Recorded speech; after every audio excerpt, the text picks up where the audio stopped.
Hello. We are back and we are recording in case you missed the presentation that we had in the class where we discussed at length Chapter 21, Section 3. And so let me go ahead and let's begin looking at this chapter. This section is called the Progressive Spirit of Reform. And we did have a few problems in class with some people not being able to see it. So I'm going to just present from this view right here that shows it. And we're going to hope it doesn't gray out. I think this will be good and you'll get the information you need. So Progressive Spirit of Reform began by telling students that the word progressive has the root word progress. And so the people that call themselves progressives at this time period, they were looking for progress for people. So we're looking at people, not just progress of machines or something like that, looking for progress, but progress for particular people. In the spirit of reform, I also mentioned that reform means change. You reform something, you change it. So we will move to our first slides, in which, as always, I ask you to copy for your notes any paragraphs where there's a blue arrow. So the first slide is simply progressives. That is, it needs to be defined as people who want to work to change society, to make things better for people. They want improvements. And as always, I move much quicker in the online recorded because you can stop at any time. So if you want to speed up, you certainly can. In class, I was waiting for everyone to write everything. And of course, we were having full discussions with students being able to ask questions. We had very good open dialogue discussions with these. So we move to the next slide. Reform means change. Ask everybody, of course, with the blue arrow to write that paragraph down. Reform means change. Progressives wanted to make changes that would make things better for people. Then we talked about what kind of reforms did people think we were going to talk about. And of course, since in the last class meeting we had opportunities to see a vocabulary having to do with Susan B. Anthony, I think that pretty much people knew that women's right to vote was going to be one of those. The other one was going to be, as we discussed, additional rights for African Americans. And those are the two primarily that we concentrated on in following the textbook. So it's the rights of women and minorities. Women were interested in having changes that they were interested in. Of course, they didn't want just one change having to do with voting. They wanted multiple changes. One had to do with child labor. So we discussed that, hey, Florence Kelley, that we had just finished talking about, must have been a progressive, and indeed she was. She wanted reforms with child labor, recall, and she got them made. Also, women didn't have as many educational opportunities back then. Women, as progressives, wanted more. We then posed the question, what is temperance? What is that? And what's suffrage? What do those two words mean? We'll discuss those coming up. So we didn't discuss all the things that women wanted. We concentrated on three that were most important in the scheme of the chapter and the things that they were really pushing harder than others for themselves. And the first thing we discussed was the lack of educational opportunities for many women at that time period. So we copied down, if I'm asking you to copy down, that the first school founded for female students was Smith College in Massachusetts.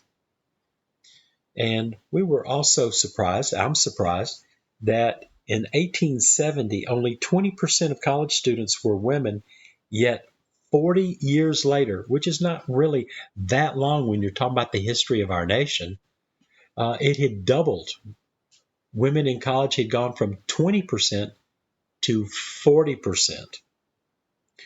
One thing I want to call your attention to that's not in the textbook, but is important to know, that those women in college back in 1870 and in 1910, they typically didn't go into the fields that they go into today. So women didn't necessarily were they encouraged or become doctors or lawyers. Often it was they were going into social services, education, into areas like that. So that's important. That's important to know. And let me check for a second. All right, sorry about that. So we're talking about Smith College. I'm sorry I had to stop for a phone call. That sometimes happens. So anyhow, I was saying that sometimes they weren't steered into or felt like they could go into certain occupations. Not that they. It's just very different today. Women now feel like they can go into any field they want, and they do.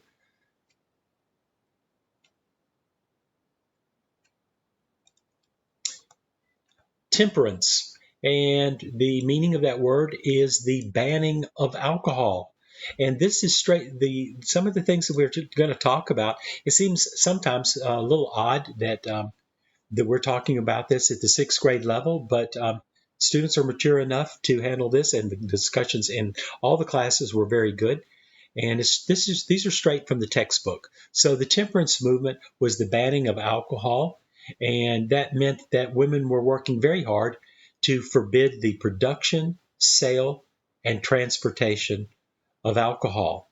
And the reason they were doing that is that because they felt that alcohol was largely to blame for many social ills of the day: family violence, criminal behavior, interestingly enough, also immigration and urbanization problems. And we know from our conversations in previous weeks that so many of those immigration and urbanization problems had to do with overcrowding or not having transportation or lack of opportunities. There's a lot of other things besides alcohol. Alcohol may have been at play, but it was a huge thing that women were trying to do was make alcohol illegal back there in the 1800s. We also got a kick out of uh, the the photograph there, "Lips that touch liquor shall never touch ours," and explaining the meaning of that. Interestingly enough, we talk also about Carrie Nation as an example of somebody who really goes to the extreme for what they believe is right. Um, she would go into private and at the time legal bars and thought it was okay to take her hatchet, go in there and begin absolutely smashing everything in sight: liquor bottles, bars, mirrors, glasses, you name it. So we thought that that was interesting because absolutely somebody does that today in anybody's private business, they're going to be absolutely arrested and charged. But the times were a little bit different, and that's an extreme case for the temperance movement. Here's a cartoon that it shows what she did, and it's kind of humorous here that she in this picture is compared to George Washington chopping down a cherry tree. And, you know, if you recall, not that it really happened, but he was supposedly caught having chopped down his father's cherry tree. And he says, "I can't tell a lie, I did it." And here we have Carrie Nation in a bar chopping everything to pieces and saying, "I cannot tell a lie, I did it with my little uh, hatchet." It's hard to see down at the bottom, but that's what it is. And this is a real quote from Miss Nation. "I threw as hard and as fast as I could, smashing mirrors and bottles and glasses, and it was astonishing how quickly this was done." So not only is she letting you know what she did, she's basically bragging about how quickly she did do the damage.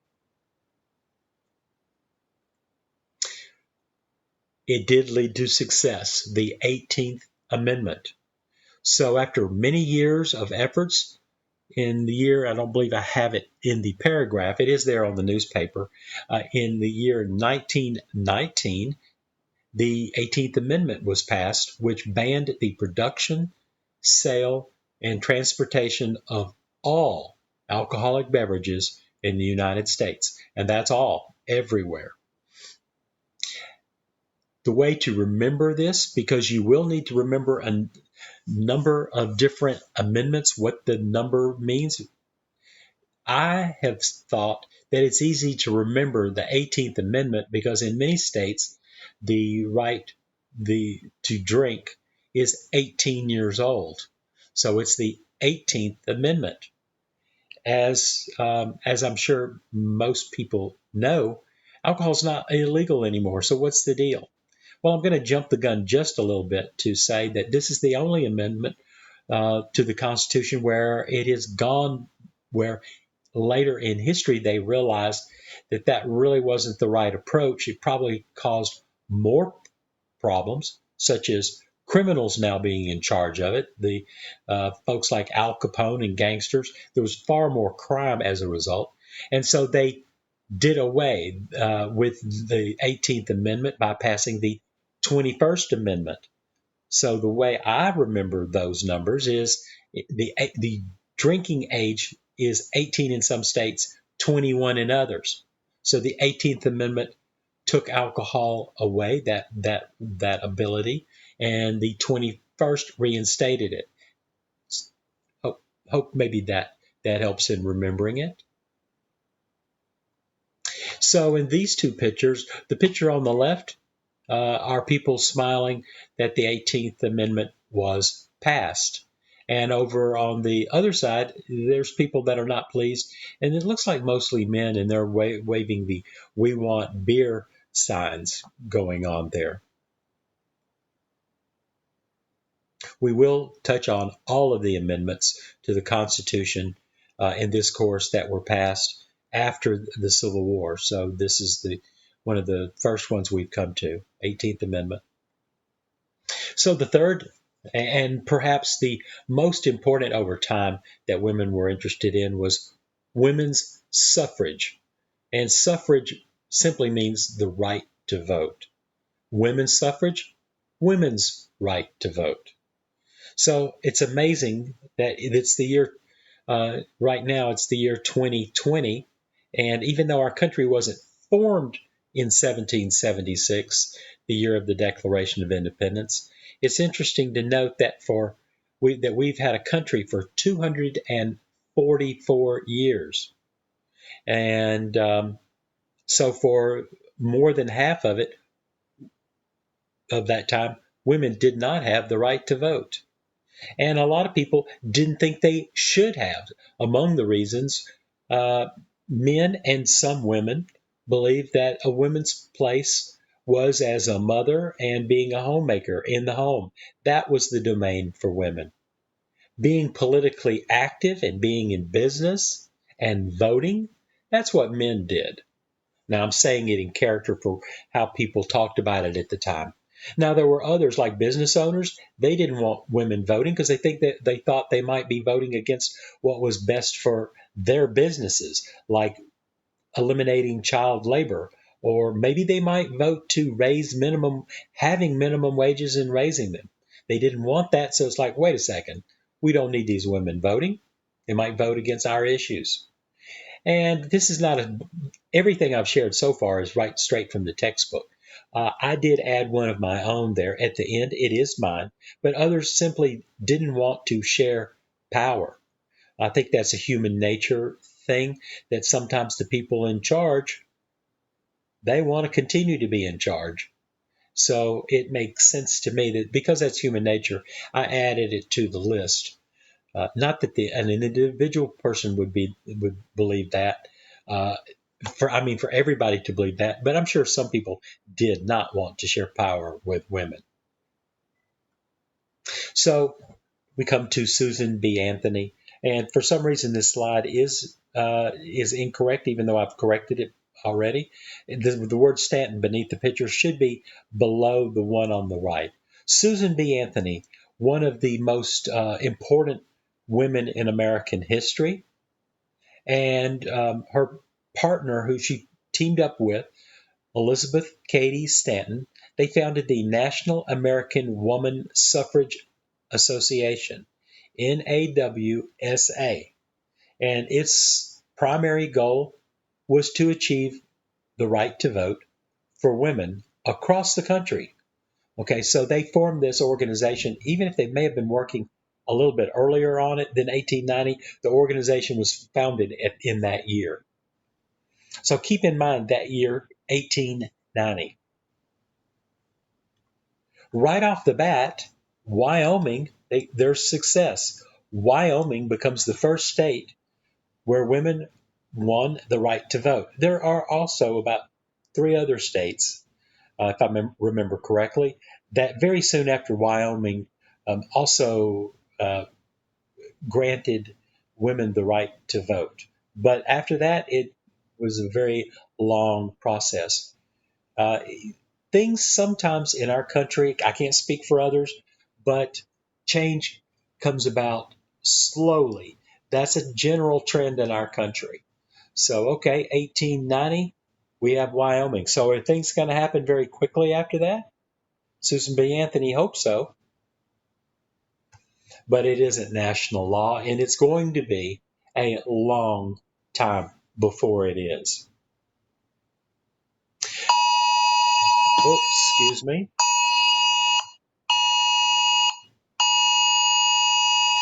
Sorry about this. Sometimes alarms go off. So the National Woman's Party, NWP, is founded by Alice Paul. You need to know about her because look at the year, 1913. And now she's upping it and being a little bit more aggressive in pursuing women's rights. This is 23 years after Susan B. Anthony began championing the right to vote. And unfortunately, Susan B. Anthony is now in this year, 1913, she's been dead for 7 years. So Susan B. Anthony was not successful. Alice Paul has now picked up and is, along with other people in the original organization, NAWSA, NAWSA. They're all campaigning for the women's right to vote. And again, they are doing things like picketing, hunger strikes, demonstrations. That's Alice Paul's group that is doing that. And they're doing it in places as visible as right in front of the Capitol and here right in front of the White House. And I think part of this is missing at the top. Yes. The 19th Amendment. We can see these women are very happy because in 1919, 29 years after Susan B. Anthony and Miss Stanton began really pursuing the right to vote, it took 29 years, but the Ninth Amendment is finally passed in Congress. It is ratified the following year in 1920. Women across America finally have the right to vote. So going back to what I said, it's now been 244 years since the Declaration of Independence. Women have had the right to vote in only the last 100 years. They went 144 years without what we think now is a basic right. So, what is suffrage? That is the right to vote. Why did some men oppose women's suffrage? We went over those. Some of them is just a women's place is in the home, as we've heard said over the years. They didn't want to share power. They didn't want women voting for things that would maybe be against their issues that they're most interested in, things of that nature. So I leave this slide with the question, do you think everyone has a right to vote? We had interesting questions interesting questions raised by students and some interesting points that were raised, like no, not if they're in jail. Questions like comments like that we addressed and led for an interesting discussion. So now we move to the second part of today's topic, having to do with progressives. We leave the women and we talk about African Americans, because the people who are interested in these reforms, they're typically looking out for their group, So white reformers, this is not necessarily that they're doing it intentionally, but they're not looking to address the issues of other racial groups. So it's up to the blacks themselves to look at what are they going to do to address issues that have to do with racial discrimination and segregation. We discussed these terms. It's important to know what racial discrimination means. You're making decisions based on race that are unfair, they have prejudice behind them. And segregation means you are separating people. Separation, segregation. And usually, now in our past, segregation has not been uh, a fair process. At the time back then, they would say, "Oh, it's good because we've got schools for we have schools for blacks. They can be with themselves, and we have schools for white, and that's good for them." So everybody's got great system. Well, as we talked about in each of the classes, that may sound good, but in reality, more of the money and resources ended up going into the white schools as an example of schools. So segregation did not really mean true equality.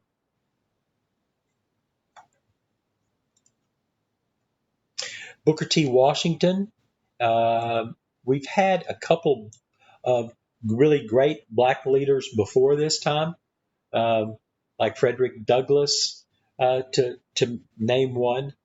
Uh, but Booker T. Washington is the most, probably, I would think, is the most respected educator, black educator, perhaps of all time, certainly in this time period. He was born in slavery, but by his 20s, he was already a very respected educator, known nationally.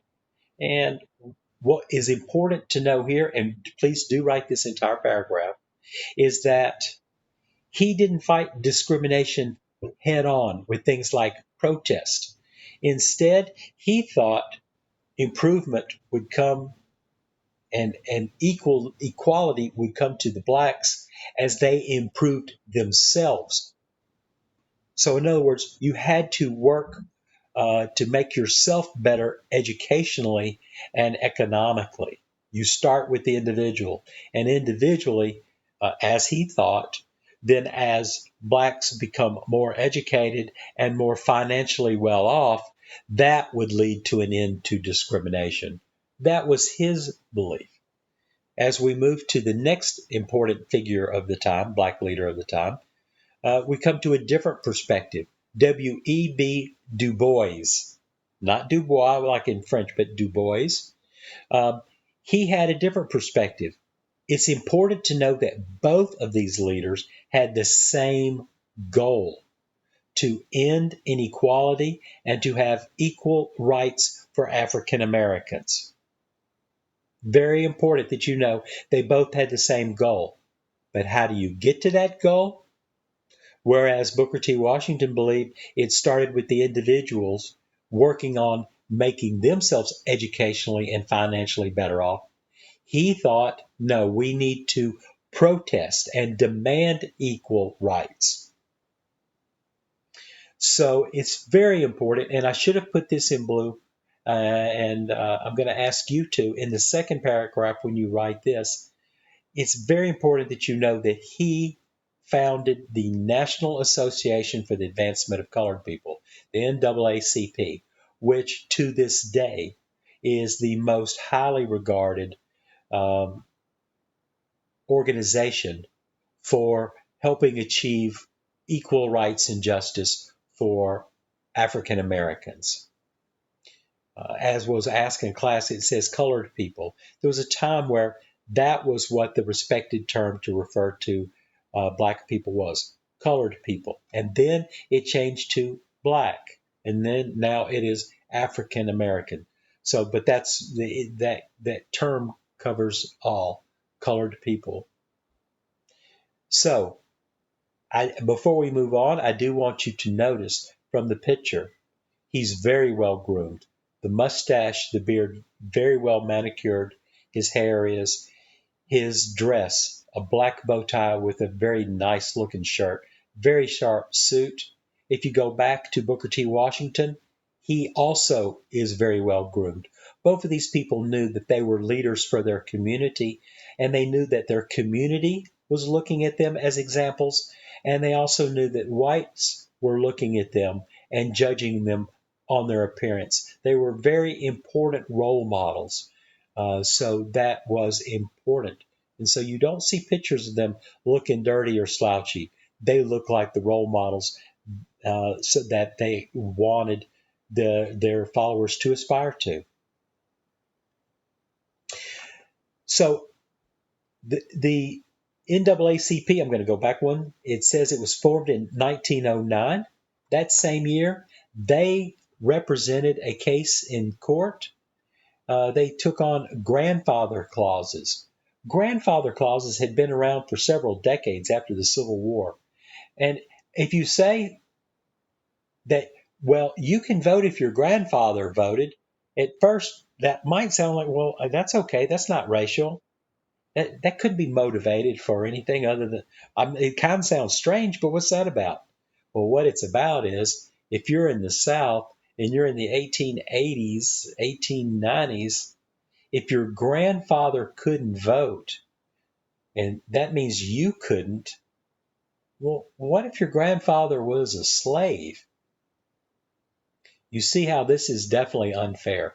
It's definitely a racial deal going on here because it was a way to keep blacks from voting because they knew that most blacks, just by the age, it hadn't been that long after the Civil War, they knew their grandfathers hadn't voted, so it was a way to prevent blacks from voting. Also, we talked about the nativists and the new immigrants.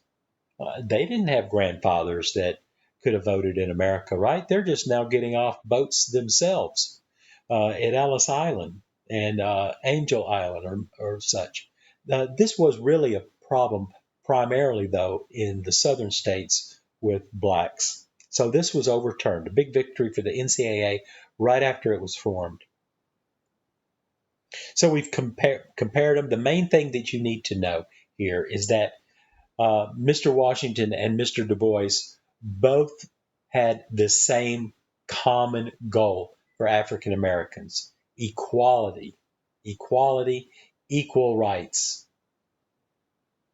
So their approaches were very different, though. As I had said, Mr. Washington, Booker T. Washington, it starts with self, concentrate on your own finances, your own education, better yourself. And Du Bois said, you need to protest. I will just tell you that in all the classes, after a little healthy discussion, we believed that it was probably what's best is not just one exclusively, but it's a combination of both. You need to talk about your rights and be vocal about it at the same time that you're improving yourself.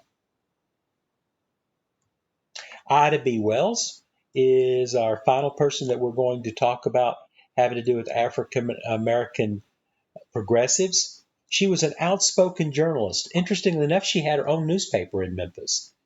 Free Speech, which I love the title of that. It just cuts right to the chase. Free speech. And she had free speech. And she wrote about the unequal educational opportunities available to African American children.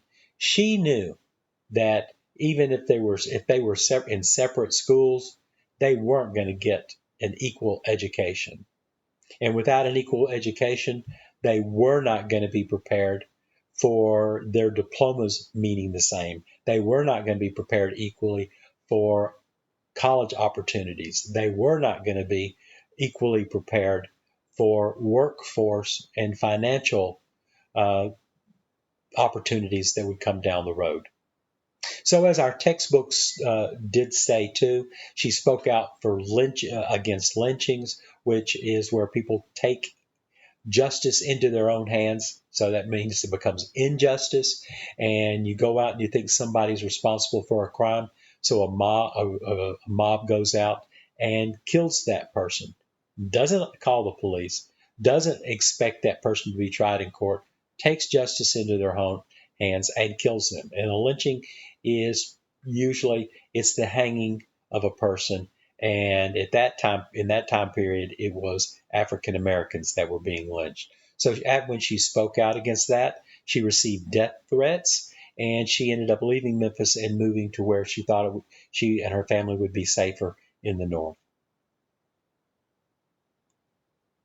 So we've talked about the primary progressive movements that were going on with the women and with the African Americans.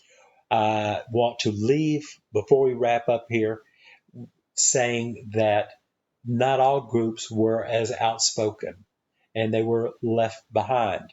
And three in particular, but I did put the word Chinese in blue because I want to make sure that that is prominent there.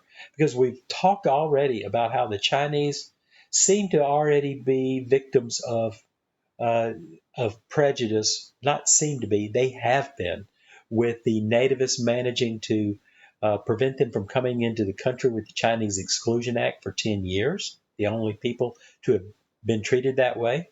And we also know that when they came in at Angel Island, they did not get in nearly as easily as the people that were coming in to Ellis Island that were coming in from Europe. So Chinese were one that seemed to be left behind in these movements for change.